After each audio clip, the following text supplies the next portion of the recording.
Since posting my very first video about 4 months ago, a lot has happened. I got monetized! Yay! I am so grateful to everyone who has watched my videos. It has been a fascinating journey to get here, and although I realize I'm still at the very beginning of this journey, I think now's a good moment to step back and assess the situation and kind of process what's happened.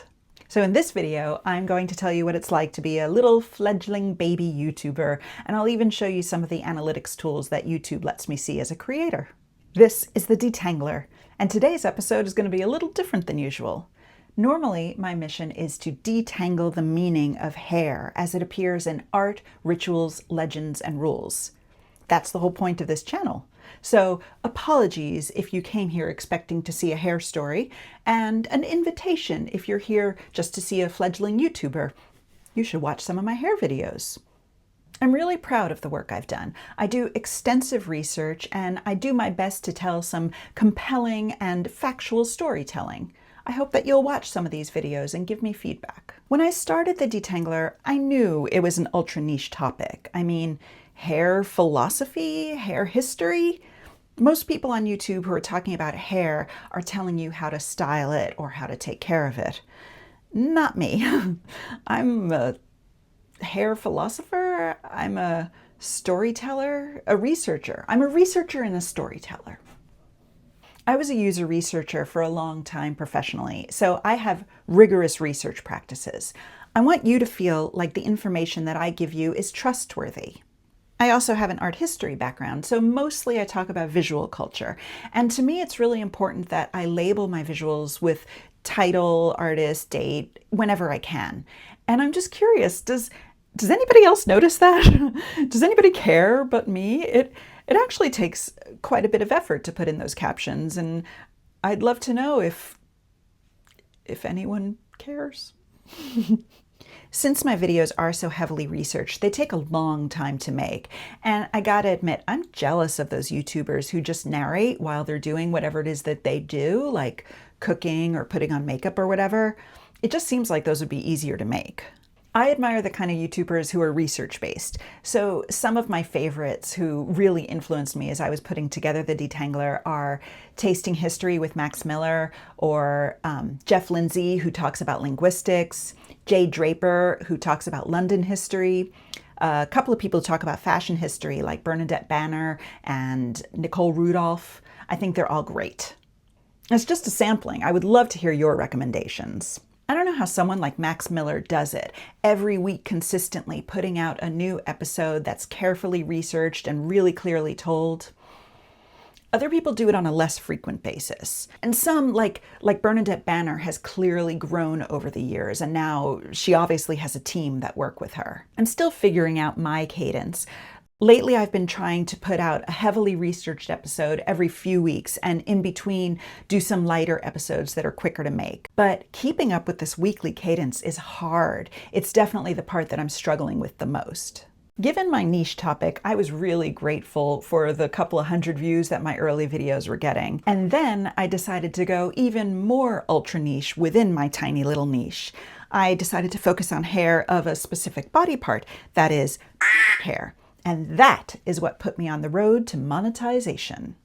First, I did a video about ancient Egyptian hair, which performed really well. I got more than my usual views, and I got a lot of really great feedback. And so encouraged by that, I did another one about pubic hair, this time ancient Greek. But I was really disappointed and surprised when it got barely any views at all. So I realized that I was being shadow banned because ancient Greek sculpture looks pretty realistic, and they did not shy away from depicting dangly bits in their marble.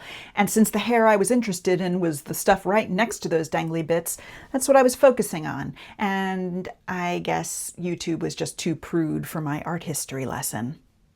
So I censored myself, and I reposted the video with all the dangly bits covered up and all of the accurate words bleeped out, and it totally worked in my favor. I mean, that video went viral for me.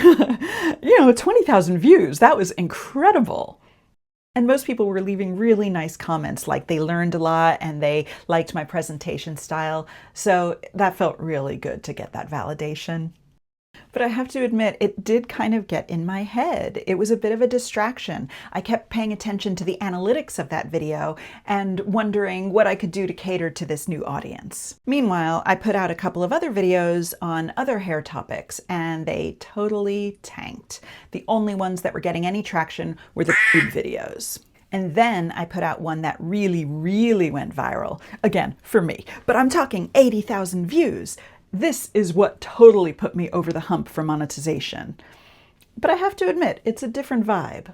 This one was called Full Bush in a Bikini, and it was about modern hair. So less history, less research, all the visuals came from the past few decades.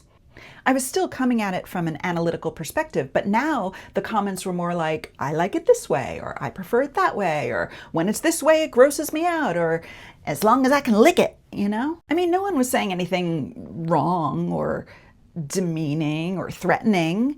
They were just riffing on the topic. It's just that it was a conversation I hadn't realized that I had invited, so I was surprised. Anyway, YouTube had zero problem with this video, and so all of a sudden I was invited to join the YouTube Partner Program. Woohoo! Celebration! I am so happy with this achievement. So I tried to focus and went back to work on my hair miniseries. Chronologically, I was up to the medieval period. So I did loads of research and put out another full-length video on medieval hair. I censored myself in the exact same way as I did for the ancient Greek one. I mean, this was going to be my first monetized video as a monetized creator. So imagine my surprise when YouTube told me that this medieval pube video was not appropriate for all advertisers. My first monetized video was demonetized. I still don't understand what I did right for the Greek video and wrong for the medieval video. I mean, both of these are art history, essentially, and based on the comments, nobody found it obscene or titillating or anything. Whereas the Full Bush in the Bikini episode did inspire sexualized comments, and YouTube had no problem with that one. So I just don't know. It was confusing, and it was getting in my head, you know, between the idea that YouTube might actually be a money-making avenue and then getting all of this unexpected and confusing feedback. I just got confused for a minute. What was I here to do? What I'm here to do is detangle hair stories, to pursue my curiosity and my creativity, and to relate my information to you in a hopefully compelling and amusing way. I hope that my videos are popular and make money. I hope I make enough money that I don't have to go back to the corporate grind. I hope that people enjoy my videos and get provoked by them. But ultimately, I'm doing these for me. So I started feeling conflicted about my hair topic. I mean, I'm still totally into it, and I have loads more to say about the subject. Chronologically, I've only gotten to the pre-Merkin era, and after that, things go wild. Like, I could write a book about just the Victorians alone and how they dealt with hair, which maybe I should. What do you think? Anyway, the thing is, I don't want to be ghettoized as just that lady, you know? So now it's been like 5 days since I've been monetized, and I've made a whopping 25-ish pounds or so, which is like $30-ish. It's not much, but I am so happy with it. I mean, it paid for my light ring and my tripod. Most of that comes from the Full Bush in a Bikini video. Do you want to see the analytics tools? Okay, by the time I'm getting around to recording this, it's actually 7 days, and I've made almost 29 pounds. You can see each day it shows how much I've made. And over here, it shows you my different videos and which one's making what. So obviously, the majority is from Full Bush in a Bikini, and all of my other ones have made hardly anything. My medieval one has only made 63 pence, and that's because, like I say, it got demonetized. This shows how much the rate is that I'm making per 1,000 views, and it's only saying 25 pence, but I don't think that's quite accurate. You know, since the Full Bush video already had like 80,000 views before it got monetized, it's dividing by the wrong number. So I don't think that's accurate. And since the medieval one was demonetized, I don't think that's typical. I've heard that the average video makes like $1 to $2 per 1,000 views. And you get more depending on who your audience is. So if I was making videos about like investments or technology, I would probably have a more valuable audience. But since I'm only talking to art history nerds and full bush pervs, you know, at the moment it's 25p. So you may end up seeing me doing the corporate grind again, but it doesn't have to be that way. One of the benefits of getting monetized is that now I've set up different membership levels. So that works basically like Patreon, where depending on what level you pay for, you get different benefits. And one of the levels, it lets you see all of my videos uncensored. And the other levels give you things like custom badges and emojis, or my undying gratitude, which is worth a lot. Or you can send a thanks, which is like a tip.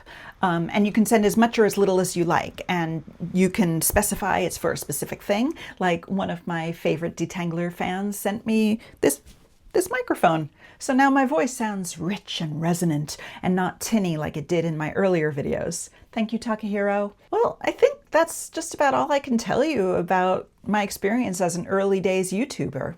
Like I said, I'm really proud of how far I've come, and I'm so incredibly grateful to everyone who has watched my videos and supported me in some way throughout this journey. You know, I say that I'm doing this for me, but obviously I live for your feedback. I wouldn't be putting out videos like this in a public forum if I didn't want some sort of connection with an audience. So I hope that whether you're into hair or just seeing a newbie YouTuber grow, or for whatever reason you're here, that you'll like and subscribe, leave me a comment, maybe take part of some of those membership levels or the thanks that I told you about. Just having you here is incredibly gratifying, and I'm so thankful to see you. I'd love to hear from you. Let me know what you've thought of my work so far and what you'd like to hear from me in the future. Take care.